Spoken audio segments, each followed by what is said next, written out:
అమూల్యమైన నీ కృపతో ఏర్పరచుకొంటివి, మహోన్నతమైన ప్రేమను చూపి నడిపించుచుంటివి. అమూల్యమైన నీ కృపతో ఏర్పరచుకొంటివి, మహోన్నతమైన ప్రేమను చూపి నడిపించుచుంటివి.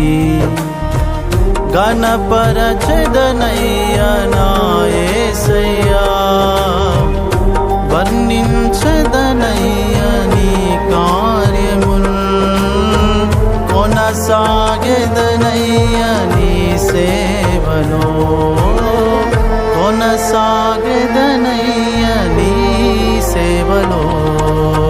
అమూల్యమైన నీ కృపతో ఏర్పరచుకొంటివి, మహోన్నతమైన ప్రేమను చూపి నడిపించుచుంటివి.